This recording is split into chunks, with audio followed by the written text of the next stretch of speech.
दोस्तों, जब से वॉरेन बफे ने इंडेक्स फंड के बारे में बताया है तब से इंडेक्स फंड की बहुत ज्यादा डिमांड बढ़ गई है। सब लोग पूछ रहे हैं ये इंडेक्स फंड क्या है, कैसे इनमें इन्वेस्ट करते हैं, कैसे ये नॉर्मल म्यूचुअल फंड से डिफरेंट हैं। तो मैंने सोचा क्यों ना आज इसी पे वीडियो बना दी जाए कि इंडेक्स फंड क्या होते हैं, ये कैसे काम करते हैं, नॉर्मल म्यूचुअल फंड से ये कैसे अलग होते हैं और आप इनको बाय करके कैसे प्रॉफिट बना सकते हो। तो आज हम यही सब डिस्कस करने वाले हैं। तो इंडेक्स फंड को पूरा समझने के लिए वीडियो को एंड तक देखिएगा और ऐसी ही फाइनेंस से जुड़ी, शेयर मार्केट से जुड़ी वीडियोस के लिए आप हमारे चैनल को सब्सक्राइब कर सकते हैं, ताकि जब भी मैं आगे आपके लिए ऐसी वीडियो लेकर आऊं तो वो सबसे पहले आप तक पहुंचे। तो नमस्कार दोस्तों, मेरा नाम है ललित, आप देख रहे हैं फाइनेंशियल ज्ञान। चलिए वीडियो को स्टार्ट करते हैं।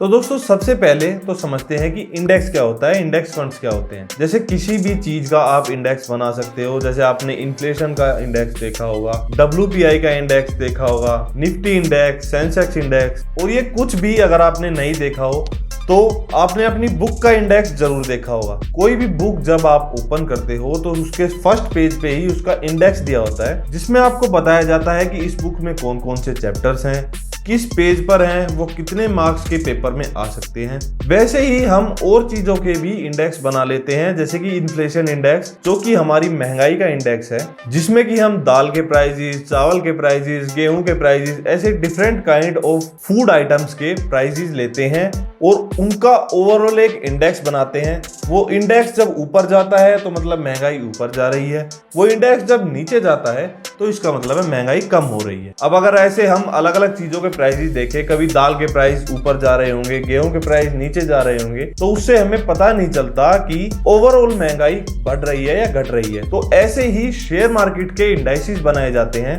जैसे निफ्टी 50 इंडेक्स और सेंसेक्स इंडेक्स। इनको ज्यादा समझने के लिए आप ये वाली वीडियो देख सकते हैं, जिनमें मैंने प्रॉपर डिस्कस किया है कि निफ्टी और सेंसेक्स इंडेक्स होते क्या हैं। तो जैसे दोस्तों निफ्टी इंडेक्स बनाया जाता है टॉप 50 स्टॉक्स का, हमें नाम से ही क्लियर हो रहा है कि निफ्टी 50 इंडेक्स, उसमें इंडिया की लिस्टेड कंपनीज की मार्केट कैपिटलाइजेशन के हिसाब से 50 कंपनियां ली जाती हैं। तो जब आप डेली शेयर मार्केट को ट्रैक करते हो तो उसमें 5000 लिस्टेड कंपनियां हैं। कुछ कंपनियां ऊपर जाती हैं, कुछ कंपनियां नीचे जाती हैं। तो इससे हमें पता कैसे चलेगा कि शेयर मार्केट ऊपर जा रही है या फिर नीचे? तो उसके लिए बनाया गया एक निफ्टी 50 इंडेक्स या फिर सेंसेक्स 30 इंडेक्स। सेंसेक्स में आपकी 30 कंपनीज होती हैं। तो जब निफ्टी या सेंसेक्स ऊपर जाता है तो ये अज्यूम किया जाता है कि ओवरऑल मार्केट अच्छा कर रही है और शेयर मार्केट ऊपर जा रही है, और जब वो नीचे जाता है तो ओवरऑल मार्केट नीचे जा रही है। ऐसे ही आपका बनाया गया मिड कैप इंडेक्स, जिसमें कि आपके मिड कैप स्टॉक्स होते हैं। वैसे ही आपका बनाया गया स्मॉल कैप इंडेक्स, जिसमें कि आपके सारे स्मॉल कैप स्टॉक्स होते हैं।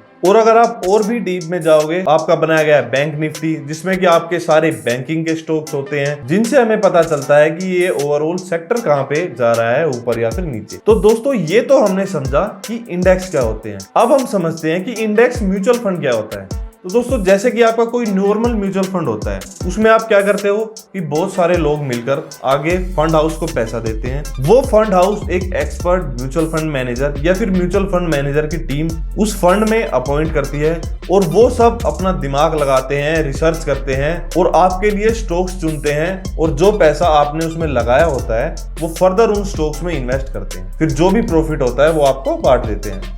तो दोस्तों, अब बात करते हैं कि index mutual fund normal mutual fund से अलग कैसे है। तो दोस्तों, इंडेक्स म्यूचुअल फंड में जब आप पैसा इन्वेस्ट करते हो तो उसमें एक मैनेजर जो होता है वो कोई रिसर्च नहीं करता, बल्कि जो भी आपने पैसा दिया होता है वो डायरेक्टली उस इंडेक्स में इन्वेस्ट कर देता है। जैसे कि आपने जो भी पैसा दिया, जैसे निफ्टी 50 इंडेक्स फंड में आपने पैसा लगाया, तो जो भी पैसा आपका फंड हाउस के पास जाएगा वो डायरेक्टली निफ्टी के इंडेक्स में इन्वेस्ट कर देगा। जिस भी प्रोपोर्शन में निफ्टी में कंपनियां हैं, जैसे रिलायंस है, HDFC है, ये सारी कंपनीज में जिस प्रोपोर्शन में वो उस इंडेक्स में है, उस हिसाब से वो उसमें इन्वेस्ट कर देगा। और वहीं उसके कंपैरिजन में अगर आप लार्ज कैप स्टॉक्स में इन्वेस्ट करते हो तो म्यूचुअल फंड मैनेजर अपना दिमाग लगाकर, अपनी इंटेलिजेंस लगाकर उस लार्ज कैप स्टॉक्स की कैटेगरी से आपके लिए फंड चूज करते हैं और उसमें इन्वेस्ट करते हैं। और इंडेक्स फंड में ऐसी कोई भी रिसर्च नहीं करी जाती, डायरेक्ट आपका पैसा इन्वेस्ट कर दिया जाता है। वैसे ही आपका मिड कैप जैसा म्यूचुअल फंड होता है, उसके कंपैरिजन में आपका मिड कैप का इंडेक्स फंड होता है। वो मिड कैप के इंडेक्स फंड में इन्वेस्ट करते हैं। तो दोस्तों अब बात करते हैं कि ये इंडेक्स फंड कैसे म्यूचुअल फंड से बेटर है और क्यों लोग आजकल इंडेक्स फंड को ज्यादा प्रेफर कर रहे हैं। तो दोस्तों अगर आप ओवरऑल रिसर्च करोगे तो एक म्यूचुअल फंड हम अपॉइंट करते हैं किसके लिए, उसको हम 1-1.5% फीस देते हैं म्यूचुअल फंड की, ताकि वो हमारे लिए मार्केट से ज्यादा रिटर्न बना सके। वरना तो हम इंडेक्स फंड में ही इन्वेस्ट कर लें जिसमें कम फीस होती है और ओवरऑल मार्केट जितना रिटर्न तो हमें मिल ही जाता है 12-15% का। तो एक म्यूचुअल फंड को हम इसीलिए फीस देते हैं ताकि वो मार्केट से ज्यादा रिटर्न हमें बना कर दें।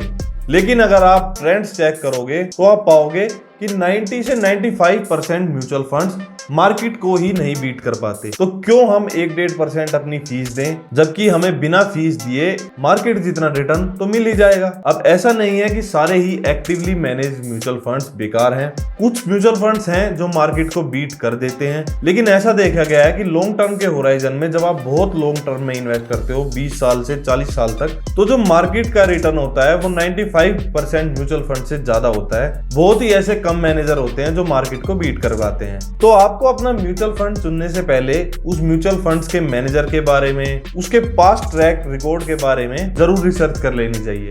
तो दोस्तों अब बात करते हैं कि हम में से किस इन्वेस्टर को इंडेक्स फंड में इन्वेस्ट करना चाहिए। तो दोस्तों जो भी रिस्क एवर्स इन्वेस्टर्स हैं, जिनको रिस्क लेना ज्यादा पसंद नहीं है, वो इंडेक्स फंड्स की कैटेगरी में जा सकते हैं। उसमें आपको एक नॉर्मल 12 से 15% तक का रिटर्न जो मार्केट देती है वो तो मिल ही जाएगा। दूसरा, अगर आपको शेयर मार्केट्स के बारे में पता है ये कैसे काम करती है, कब शेयर्स ऊपर जाते हैं, कब नीचे जाते हैं, कब हमें बाय सेल करना चाहिए, तो भी आप इंडेक्स फंड को प्रेफर कर सकते हो। जब अगर आपको पता है कि पीई रेशो ज्यादा है, इंडेक्स फंड्स ऊपर जा रहे हैं, मार्केट ऊपर है, तब आप अपनी यूनिट्स को सेल कर सकते हो। और जब मार्केट नीचे आए, जैसे कि अभी कोविड के एरा में आई थी, तब आप उसको बाय करके होल्ड कर सकते हो। और ये एक नॉर्मल सी एक्सरसाइज करके भी आप बहुत सारे म्यूचुअल फंड मैनेजर्स को बीट कर सकते हो। और दोस्तों अगर आपको बिल्कुल ही नॉलेज नहीं है, जीरो नॉलेज है म्यूचुअल फंड्स के बारे में या फिर शेयर मार्केट के बारे में, तो आप डायरेक्टली इंडेक्स फंड में अपनी एसआईपी शुरू कर सकते हो, जिसमें कि आपका पैसा डायरेक्ट शेयर मार्केट में लग जाएगा। और इंडेक्स फंड कभी भी जीरो नहीं हो सकते। तो अगर आपको जीरो नॉलेज है शेयर मार्केट की, तो आप डायरेक्ट इंडेक्स फंड में इन्वेस्ट कर सकते हो, जिससे कि आपको आपका नॉर्मल मार्केट जितना रिटर्न तो मिल ही जाएगा और उसमें आपका कोई रिस्क भी नहीं है, क्योंकि इंडेक्स फंड कभी जीरो नहीं होते। अगर कोई कंपनी बुरा परफॉर्म करती है तो वो उससे निकल जाती है, और जो कंपनी अच्छा परफॉर्म कर रही होती है वो उस इंडेक्स फंड में उसको शामिल कर लेते हैं। अब एक बहुत ही बड़ी जो लड़ाई हमेशा चलती है कि एक्टिवली मैनेज म्यूचुअल फंड अच्छे हैं या फिर इंडेक्स फंड अच्छे हैं, तो ये बता पाना काफी मुश्किल है, क्योंकि ये डिपेंड करता है एज ए इन्वेस्टर आप कैसे इन्वेस्टर हो, किस चीज के लिए आप इन्वेस्ट कर रहे हो, क्या आपका गोल है। उस चीज को समझकर ही, आपकी गोल प्लानिंग करके ही आपके लिए हम बता सकते हैं कि कौन सा म्यूचुअल फंड बेटर है। क्योंकि हर एक एसेट क्लास की अपनी कुछ एडवांटेज है, अपनी कुछ डिसएडवांटेज है। कोई एसेट क्लास किसी साल में अच्छा परफॉर्म करती है, कोई किसी साल। तो ये डिपेंड करता है आपके ऊपर कि आपकी क्या रिक्वायरमेंट है, आप किस चीज के लिए इन्वेस्ट कर रहे हो, तब ही आप सिलेक्ट कर सकते हो कि आपको किस चीज में इन्वेस्ट करना चाहिए। तो दोस्तों ये तो हमने समझा कि इंडेक्स फंड होते क्या हैं।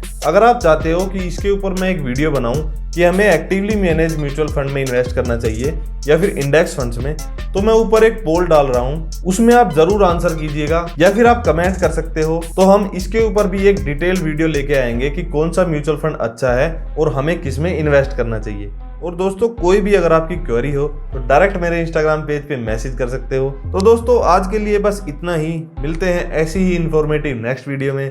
तब तक के लिए जुड़े रहें, बने रहें। Thank you so much.